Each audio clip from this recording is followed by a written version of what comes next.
2025 দিল্লি বিধানসভা নির্বাচনের সবচেয়ে বড় ইস্যু ছিল আবগারি দুর্নীতি। দিল্লির আবগারি নীতিতে বিপুল দুর্নীতির অভিযোগ উঠেছিল তৎকালীন মুখ্যমন্ত্রী অরবিন্দ কেজরিওয়াল ও উপমুখ্যমন্ত্রী মনীষ সিসোদিয়ার বিরুদ্ধে। 100 কোটি টাকার দুর্নীতির অভিযোগ ছিল কেজরিওয়ালের বিরুদ্ধে। বিজেপির অভিযোগ ছিল দিল্লিতে যে আবগারি নীতি চালু করেছিল তা রাজধানীর কোষাগারে বড় ধাক্কা দিয়েছে। অন্তত 2026 কোটি টাকা ক্ষতি হয়েছে দিল্লি সরকারের। তাতে মূল অভিযুক্ত হিসাবে তুলে ধরা হয়েছিল অরবিন্দ কেজরিওয়াল ও মনীষ সিসোদিয়াকে। সব মিলিয়ে 40 জনকে এই মামলায় অভিযুক্ত করা হয়। সরাসরি অভিযুক্ত হিসাবে দেখানো হয়েছে আম আদমি পার্টিকে, যা ভারতীয় রাজনীতির ইতিহাসে নজিরবিহীন ঘটনা। সেই সমস্ত অভিযোগে এবার ইতি পড়ল। দিল্লির তথাকথিত বিতর্কিত আবগারি নীতিতে কোনো রকম অপরাধমূলক উদ্দেশ্য বা ষড়যন্ত্র ছিল না। সাতকাণ্ড রামায়ণের পর বেকসুর খালাস কেজরিওয়াল ও মনীষ সিসোদিয়া। একেই হয়তো বলে ইতিহাসের সমাপতন।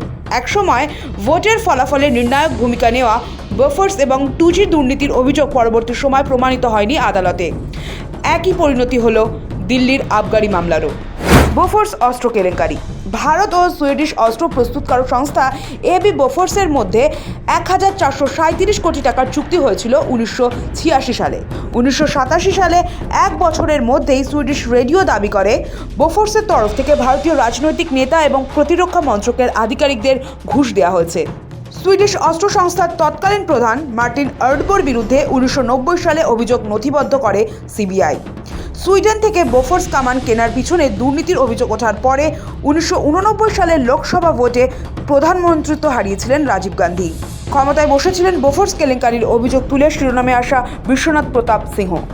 কিন্তু দীর্ঘ আইনি লড়াইয়ে সেই দুর্নীতি প্রমাণ হয়নি। বোফোর্স অস্ত্র কেলেঙ্কারি মামলায় প্রথমে হিন্দুজাদের বেকসুর খালাস করেছিল দিল্লি হাইকোর্ট। তবে সেই রায়ের বিরুদ্ধে সুপ্রিম কোর্টে আবেদন করেছিলেন কেন্দ্রীয় গোয়েন্দা সংস্থা সিবিআই। তবে নরেন্দ্র মোদীর জামানায় 2018 সালে সুপ্রিম কোর্টও তা খারিজ করে দিয়েছিল। 2G স্পেকট্রাম কেলেঙ্কারি। 2014 সালে মনমোহন সিংকে ক্ষমতাচ্যুত করতে নরেন্দ্র মোদী সহ বিজেপি নেতৃত্বের অন্যতম অস্ত্র ছিল 2G স্পেকট্রাম কেলেঙ্কারি। কিন্তু 2017 সালে মামলা খারিজ করে বিশেষ সিবিআই আদালত জানিয়ে দেয় স্পেকট্রাম বন্টনে কোনো দুর্নীতি হয়নি। মনমোহন সরকারের স্পেকট্রাম বন্টন নীতিতেও কোনো অনিয়ম ছিল না। প্রাক্তন কেন্দ্রীয় মন্ত্রী আন্দি মুথুরাজা, করুণানিধির কন্যা কানি মোঝি সহ অভিযুক্ত ডিএমকে নেতা নেত্রীদের বেকসুর খালাস দিয়েছিল আদালত। আবগারি কেলেঙ্কারি। সেই ইতিহাসের আবার পুনরাবৃত্তি। দিল্লির রাইস অ্যাভিনিউ আদালত শুক্রবার একই যুক্তিতে আবগারি দুর্নীতির মামলা থেকে দিল্লির প্রাক্তন মুখ্যমন্ত্রী অরবিন্দ কেজরিওয়াল এবং প্রাক্তন উপমুখ্যমন্ত্রী মনীষ সিসোদিয়াকে মুক্তি দিল। বেকসুর খালাস পেলেন তাদের 21 জন সহ অভিযুক্ত। এদের মধ্যে রয়েছেন ভারত রাষ্ট্র সমিতির প্রধান তথা তেলেঙ্গানার প্রাক্তন মুখ্যমন্ত্রী কে চন্দ্রশেখর রাওয়ের কন্যা কে কবিতাও। অথচ এই মামলাকে হাতিয়ার করে কেজরিওয়াল এবং মনীষ সিসোদিয়াকে জেলে পাঠিয়েছিল কেন্দ্রীয় তদন্তকারী সংস্থা। আবগারি দুর্নীতি নিয়ে প্রচার ঝড় তুলে 1 বছর আগে আম আদমি পার্টি সরকারকে উৎখাত করে দিল্লিতে ক্ষমতা দখল করেছিল বিজেপি। শুক্রবার আদালতের পর্যবেক্ষণ। গুরুতর অভিযোগের ক্ষেত্রে জোরালো তথ্য প্রমাণ প্রয়োজন, কিন্তু তেমন কোনো তথ্য প্রমাণ দাখিল করতে পারেনি তদন্তকারী সংস্থা সিবিআই। সিবিআইয়ের তরফে অভিযোগ তোলা হয়েছিল যে আবগারি দুর্নীতি মামলায় মূল চক্রান্তকারী ছিলেন কেজরি। সিসোদিয়াকে মামলা থেকে অব্যাহতি দেওয়ার ক্ষেত্রে আদালতের পর্যবেক্ষণ।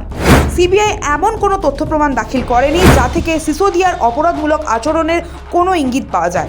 আদালতের বক্তব্য, তদন্তকারী সংস্থার তরফে যে ষড়যন্ত্র তত্ত্বের কথা বলা হয়েছিল তা স্ববিরোধিতায় ভরা।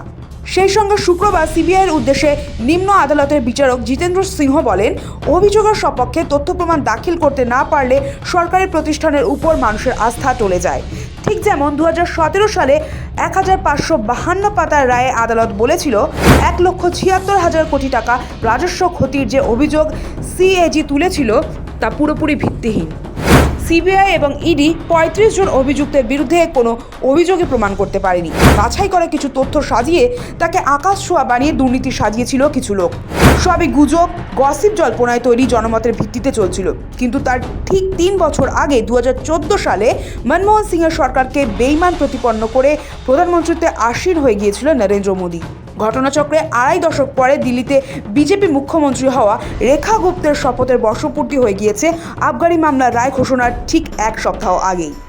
ব্যুরো রিপোর্ট, সময়, কলকাতা।